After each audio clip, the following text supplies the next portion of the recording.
देव बरो दीस दिवं तुमकां सोमेस्तांक. सर्गींचे राज म्हळ्यार शेतांत पूर्ण दवरल्या एका दिरव्या बरी. कोण एकल्याक ते मेळटा आनी तो परत्यान लिपयता आनी संतोषान वचून आपल्या आस्त बदीक सगळें विकोन ते मोलाक घेता. वय भाव भयणीनो, आज सर्गींच्या राजांत आम्हा सर्वांक जेजू क्रिस्तान ताच्या रक्ता मारिफात आमकां मोलाक घेतला.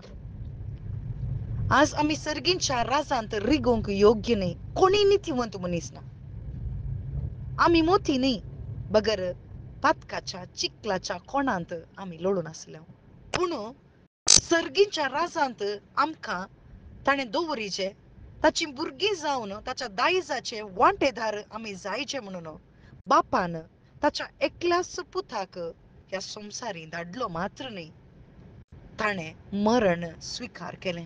ताच्या रक्तान आमकां धुवन नितळ केलें आनी ताचें रगत दिवन आमकां मोलाक घेतलां. कोरिंथांक बरयल्ल्या पयल्या पत्रांत चॅप्टर 6:19 थंयसर सांगता, तुमची कूड पवित्रात्म्याचें मंदीर आनी पवित्रात्मा तुमच्या भितर जियेता. कसो? जेजू क्रिस्तान ताच्या रक्तान मोलाक घेतलां. तुमकां विकतें घेतलां. तुम्ही तुमच्या स्वंत कुशेचे न्ही बगर तुमच्या कुडींत हावन देवाची महिमा तुम्ही परगट करीचे म्हणून. वय भाव भयणीनो, आमकां आमची कूड स्वंत न्ही बगर ह्या कुडींत देवान निवास करूंक आमकां मोलाक घेतलां.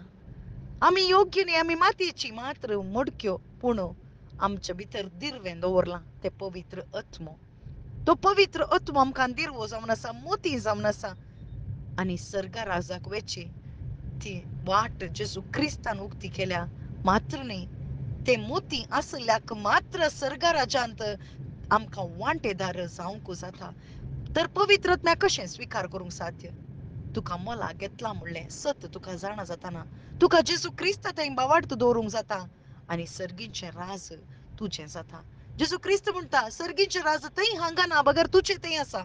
वय ते सर्गींचें राज जावन आसा पवित्र आत्म्या मरिफात आमकां मेळचें सर्गींचें सूख समाधान आनी तें दिवंक जेजू आमचे पासून मनीस जावन आयलो. तो मेलो आनी पुनर्जिवंत जाला आनी पुनर्जिवंतपणाची सकत आमच्या भितर आसा.